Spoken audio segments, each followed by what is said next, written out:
Le célèbre duo d'humoristes Les Chevaliers du Fiel s'apprête à revenir sur le devant de la scène avec son show Les Chevaliers du Fiel Dynamite 2022, diffusé ce mercredi 21 décembre à 21h20 sur C8.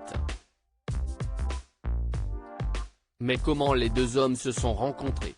Après avoir présenté leur grand meeting pour la présidentielle 2022 en mars dernier, les Chevaliers du Fiel ont dévoilé leur nouvelle pièce délurée, Mamie d'enfer. Un événement pour lequel le duo d'humoristes avait répondu aux questions de Télé Loisirs.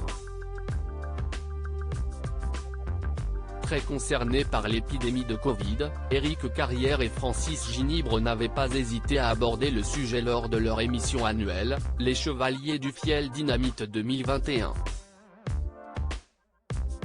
Cette année, ils remettent le couvert avec Les Chevaliers du Fiel Dynamite 2022, diffusé ce mercredi 21 décembre 2022 à 21h20 sur TF1.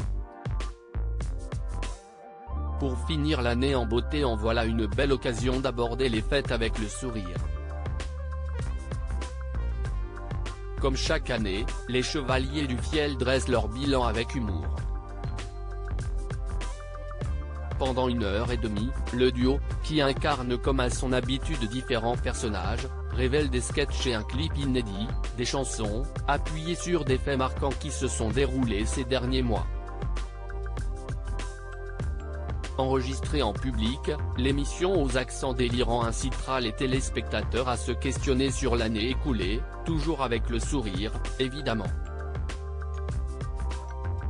Une sorte de revue de presse aussi intéressante que décalée.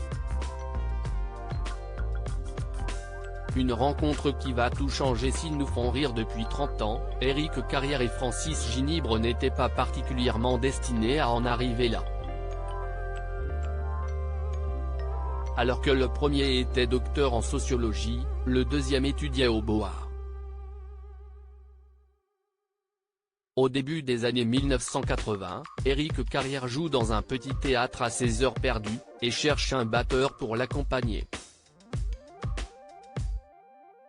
Francis Ginibre, passionné de musique, saisit l'occasion. L'alchimie entre les deux artistes opère instantanément. Leur folie humoristique les rassemble et ils décident rapidement de créer les Chevaliers du Fiel. Tous les ingrédients sont réunis pour réussir. Ils commencent à se produire dans une cave spectacle à Toulouse, avant de rejoindre la capitale en 1995. Avec près de 30 spectacles à leur actif, une chanson culte La Cime Camille, ou encore l'ouverture d'un restaurant, Éric Carrière et Francis Ginibre ne se sont jamais relâchés depuis les années 90. Un pari réussi. À lire aussi Les Chevaliers du Fiel, Mamie d'enfer sur C8, des plus célèbres, comme Johnny Hallyday, aux moins connus, les gens connaissent des problèmes d'héritage.